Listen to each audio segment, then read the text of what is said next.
A very good evening to you and welcome to Rwanda Television News with me, Sam Kalisa. During his State of the Nation address, President Paul Kagame noted that despite the effects of the COVID-19 pandemic on different sectors, this year the country recorded 127 new investment projects valued at $1.2 billion that provided jobs to over 22,000 people. Ethan Tashobia kickstarts tonight's bulletin with this report.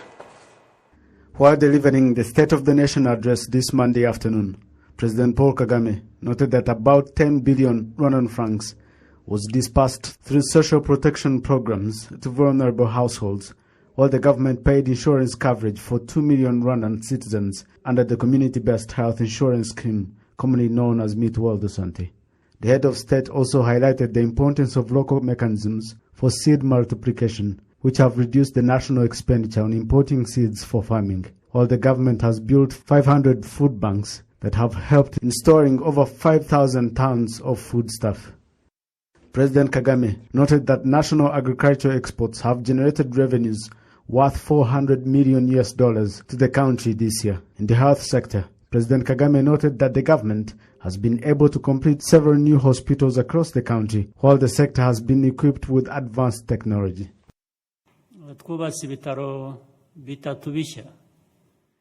We built 3 new hospitals, Gatunda Hospital in Nyagatare, Nyarugenge, and Gatonde in Gakenke district. We have used technology to trace COVID-19 contacts and established an emergency treatment facility for cardiovascular diseases, and a new MRI for heart diseases will be done locally. That will reduce foreign travels seeking for the treatment, while we expect to become an affordable regional medical hub.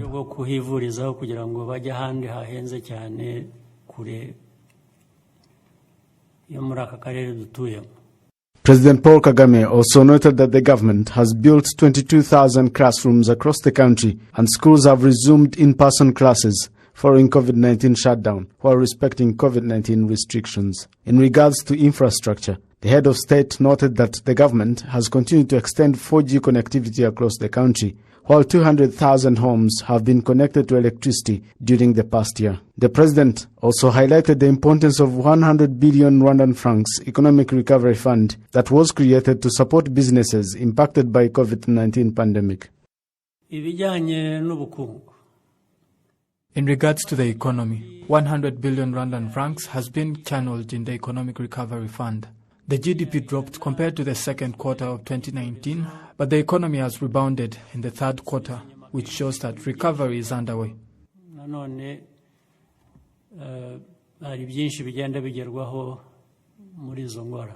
Despite the effects of COVID-19 pandemic on different sectors, President Paul Kagame said that Rwanda recorded 127 new investment projects in 2020, valued at $1.2 billion that have provided jobs to over 22,000 people. Reporting for RTV News, Ethan Tashobia. Thank you very much, Ethan Tashobia. President Paul Kagame has reassured citizens that the measures put in place to respond to the COVID-19 pandemic are not intended to frustrate people's livelihood, but rather to protect them from the harm of this pandemic. Ethan Tashobia continues. About 9 months after the COVID-19 pandemic was first reported in Rwanda, the President of the Republic, Paul Kagame, on Monday, told journalists that Rwanda's response to COVID-19 pandemic has been effective, adding that the increase in COVID-19 positive cases and death have prompted new measures to be put in place, particularly during the festive holidays.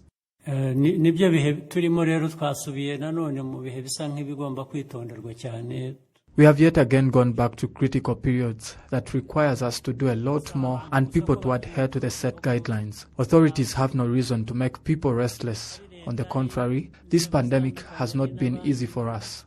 Some people seem not to understand this situation, but it is our responsibility to set guidelines for everyone to follow if we are to defeat the virus.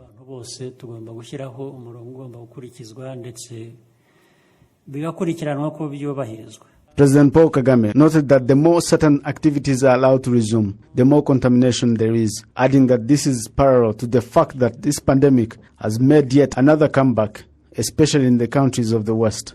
Regarding the COVID-19 vaccine, President Kagame indicated that it's as if the powerful states in the West wanted to serve themselves first But given Rwanda's response to the pandemic, he said the country will be among the first countries to have the vaccine in the region. We are fortunate as Rwanda.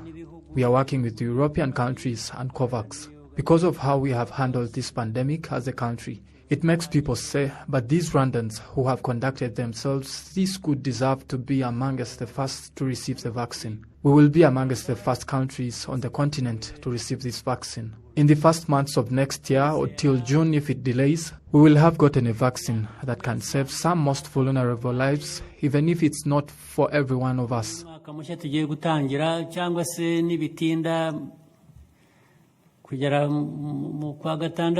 Regarding the security of the region, President Paul Kagame said that it is in the right direction and spoke of the reasons which prompted Rwanda to send additional troops to the Central African Republic, where it is already participating in the UN peacekeeping mission. We thought under this bilateral arrangement, and which at the invitation of Central African Republic government, the rules of engagement are going to be different, and they will enable us to protect or to add additional capability to protect our forces that would be targeted or that are targeted by these armed groups, and also protect the civilians in different. We have our own police contingent operating there in Central African Republic that secure displaced people's camps. And sometimes these displaced people's camps have come under attack themselves, so which means now even our police would be under attack by these groups. So the additional force we sent there under a different arrangement is simply to make sure that we can contain any situation that either is aimed at disrupting the elections and also that any groups that would target our forces. So this force would really deal with the matter and without being constrained by the other rules of engagement.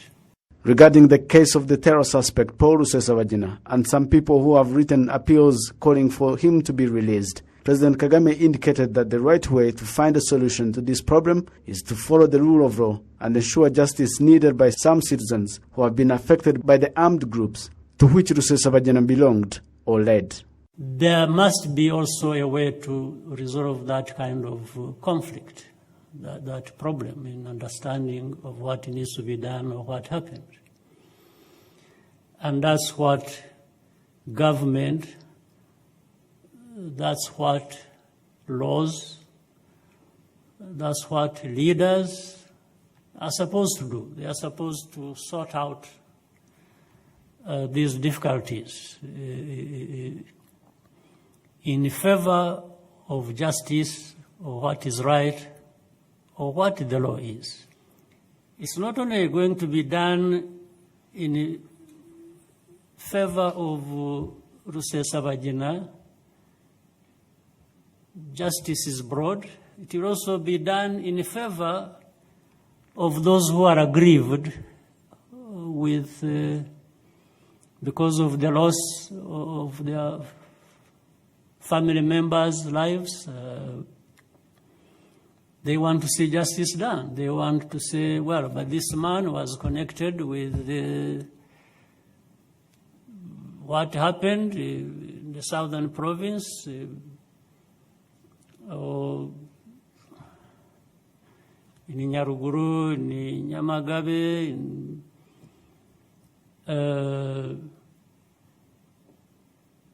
on the hands of an organization that this man, Rusesabagina, belonged to or even was a leader of.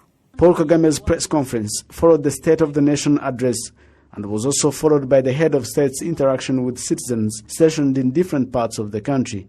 Reporting for RTV News, Ethan Teshobia. Thank you very much, Mr. President.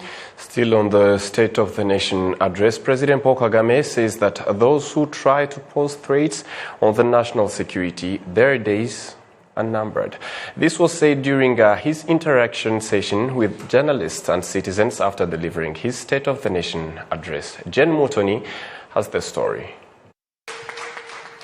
Delivering the State of Nation, which was televised live, President Paul Kagame addressed some of the questions asked by journalists, locals and officials concerning some of the issues that are faced by the locals across the country, along with their suggestions. The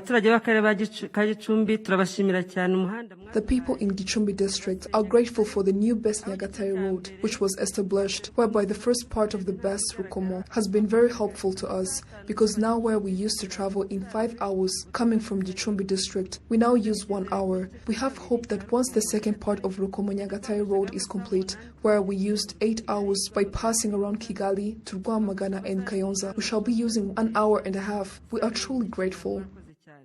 Locals in Gicumbi decried lack of funds to construct a factory for milk production because of the high productivity of Girinka program. The Ministry of Agriculture says they shall fund this project in 2021.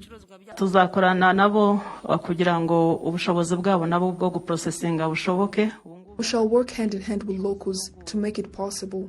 Currently, they have managed to prepare milk in such a way that it can be stored for a long time. We shall keep adding more to that next year.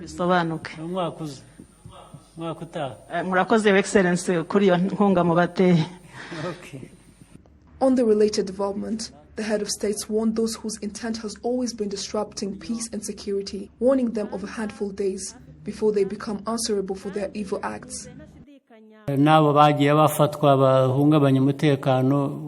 Even to those that have already been arrested for posing threats on the national security, justice will be served. And also those that move in and out the border shall be caught as well, and justice shall be served. Their days are numbered.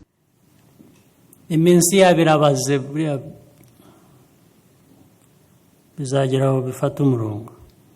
locals were happy to hear this, as many of their issues were addressed. Jane Mutoni, reporting for RTV. Thank you, Jen, for that report. Figures from the National Institute of Statistics of Rwanda show that some of the economic sectors that have been hit hard by the effects of the COVID-19 pandemic have now started to recuperate, something confirmed by traders who believe that they are gradually recovering from the impact of the COVID-19 pandemic. Martina Avera has more.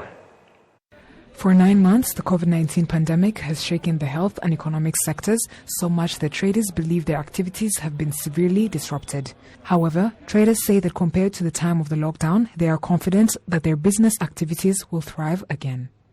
If I can see where we came from the day this pandemic started up to now, things are not the same. There is a big improvement, whereby our government have helped us.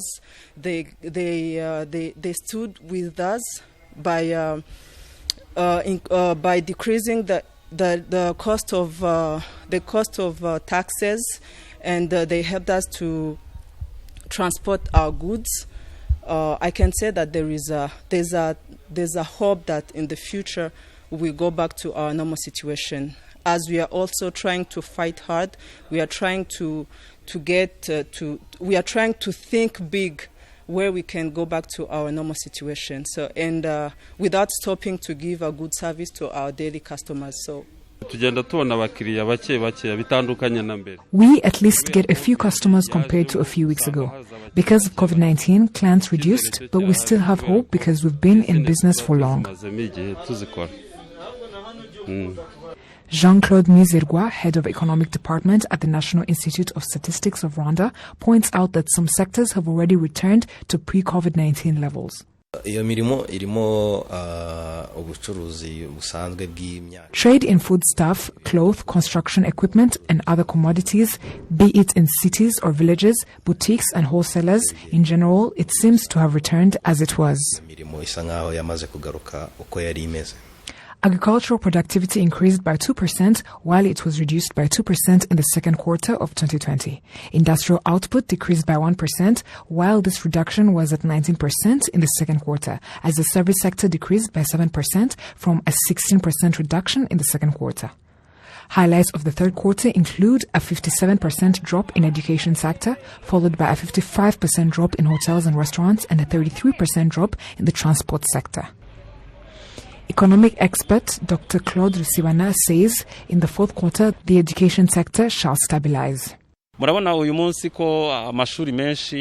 see, most of the schools have been reopened and most of them have started almost all classes, especially as almost all the universities have started except the evening classes that have been postponed, but the students in the evenings have not dropped out of school, since weekend classes were initiated to replace evening classes. This brings about confidence that the profit we had lost in the third quarter will definitely return in its fourth quarter. Stratton Habyarimana, an economic expert, is pleased that large-scale sectors that offer jobs are bouncing back and finds that if some sectors lag behind, it can prevent the economy as a whole from reaching the desired growth level. What brings confidence is that some sectors which offer jobs to many people, like the manufacturing, agricultural sector, and others have started recovering, which signals that people might return to better conditions just in a few days. But again, some sectors that remain highly affected, like the education sector, should be assisted because in the long run, it has an effect on the economy as a whole.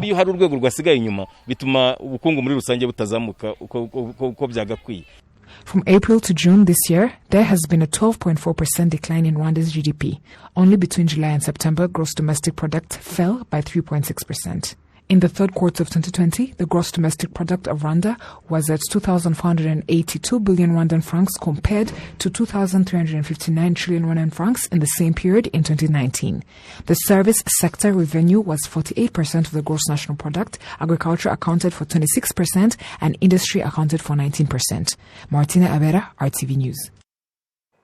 Thank you, Martina, for that report. Moving on, the National Assembly has passed a new law replacing the organic law of 2008 on Rwandan citizenship. The Rwandan government says it is continuing its effort to resolve the long-lasting issue of foreigners in Rwanda who are yet to receive their Rwandan citizenship. Fiona Mbabazi has the story.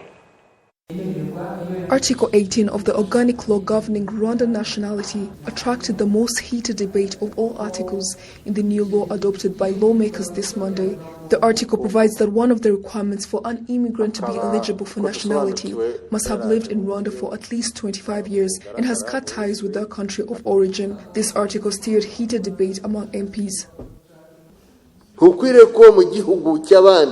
You should not be in other people's country without showing how you arrived 25 years later, and now you want to be a part of the country. 25 years is not enough for such a person.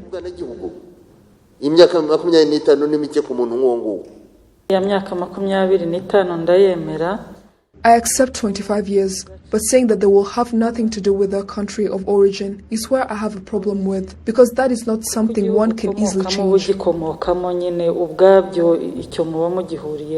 Minister in the office of the President, Uwize Judith, who represented the government, pointed out that the article was included in the law because of the issue the government wants to address. We have these people here. This article is not about those who will be coming, even though they too can be granted citizenship. And we are solving an issue about people who have lived here for a long time without official resident permits. We should not treat them like criminals. There are various reasons as to why they are here and stayed, and have even given birth to descendants. I want us to understand this in that context, and for you to help us so that this issue is resolved once and for all, as this is part of this new law. At some point, we reached to a point where the government considered to award them nationality in mass, but it would have caused a political issue. Although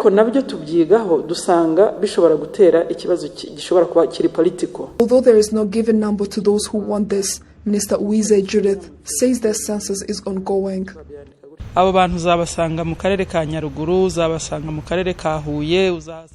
You will find these people in Nyarugenge district, you will find them in Huye district, and all around. There are people from neighboring countries including Burundi, the Democratic Republic of Congo, people from Oman, people from India who have been here for a very long time. And you really can't say that you will take them back, as they too might not know where they are from. The census is being carried out by our immigration service in collaboration with Minalok and the districts. They are collecting all the data so that we can know how many are here and want citizenship and how many prefer to live here in accordance with the rules of the law.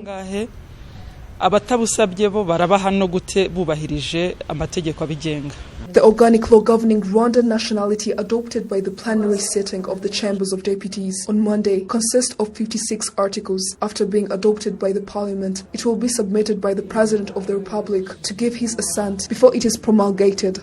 Jane Mutoni reporting for RTV.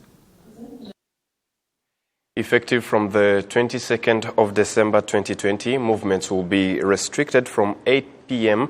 as part of the cabinet resolutions to fight the spread of COVID-19. This evening, from our RBA Studio 2, we're joined by Rwanda National Police spokesperson CP John Bosco Kabera. Good evening, sir, and thanks for joining us. Good evening, thank you. Curfew hours changes to 8 p.m. How is Rwanda National Police going to follow up on the implementation of this? Thank you very much. On the part of the police, we normally do two things, which we call 2Es. 2Es, education and enforcement. In terms of education and engaging the public, we shall use different media platforms, including television, radios, social media, to engage the public and sensitize them against practices that expose them to COVID-19. So we've been doing this for months, and we think we are well placed to continue engaging the public and educating them about the all issues related to COVID-19. Secondly is the enforcement, another E, which is the standard for enforcement. Rwanda National Police has been enforcing these COVID-19 preventive measures for the last 9 months. Right. So we shall deploy police officers along the roads and different areas to make sure that people really adhere to measures that are aimed at preventing the spread of this virus. We shall deploy equipment. Of course, police officers are always supported by equipment and material resources to support them in these operations. In addition to this, we shall liaise and coordinate and cooperate with other government institutions, departments and agencies to make sure that inspections are conducted in different places across the country, right, and to make sure that people adhere to COVID-19 preventive measures. Right. As we're talking about this, the traffic security report indicated that 1,826 road accidents happened between March and August this year, and as up to 744 of them occurred during the last hour of the curfew, with the curfew being brought to 8 p.m. And of course, as we are approaching the Christmas and the New Year, which are the days of celebration to many of us, don't you think accidents might increase in this period? And if yes, what are your plans to contain this? Thank you. First of all, we just want to say that the Christmas and the New Year are not going to be the Christmas and New Year as usual. We said this before. This is going to be very difficult, and this is going to be very, very. I think people should understand why this should not be the usual Christmas and New Year. Right. We are fighting COVID-19.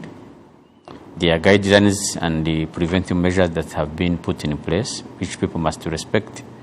So we ask people to celebrate from their homes and responsibly. Right. That's one. Two,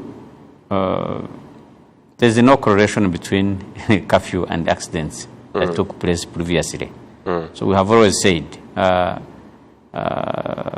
curfew starting at 7 p.m. or 8 p.m. or 9 p.m. or 4 p.m. does not cause any accident. Right. Accidents are caused by individual behavior of the drivers and possibly the mechanical condition of a given vehicle. So as well, we shall deploy police officers on the road. We shall try to engage the public on how to behave. Last year and up to the beginning of this year, when we had COVID-19, we are conducting Giramahoro campaign, aimed at sensitizing all road users to use the road responsibly and follow all rules and regulations with regard to traffic and the way the usage of the road. So we think we are going to continue engaging the public and educating the people, but at the same time, we will be there to enforce traffic rules and regulations. So we ask people to behave responsibly and celebrate responsibly. Right. Finally, sir, what's your call to the general public? We call upon the general public to, first of all, to understand that COVID is real. It kills, and it is there until, I think, we get the vaccination and possibly the treatment. Right. Secondly, people should adhere to all guidelines issued by the government and the other agencies that are aimed at protecting them from this pandemic. 3, police with other stakeholders are ready and have been doing this for months, and we shall be prepared to enforce the regulations, the measures, but to ask the public to take responsibility as well, because we know even if we can deploy as many police officers as we could have, or even working with other institutions, but without the compliance and the understanding of the people, of the public, we cannot defeat this pandemic. Right. So we call them to comply. We call them to give us information for those who breach the regulations, and we shall be ready to intervene when and where necessary. Thank you very much for your time, sir. You're welcome. On behalf of the entire news team that made it happen, thank you very much for being with us. My name is Sam Kalisa. Please observe social distancing whenever in public. Wash your hands regularly with clean water and soap. Sanitize, and please wear your face mask correctly. And yes, together we can flatten the spread of COVID-19. Till next time, have a good evening and a fruitful week ahead.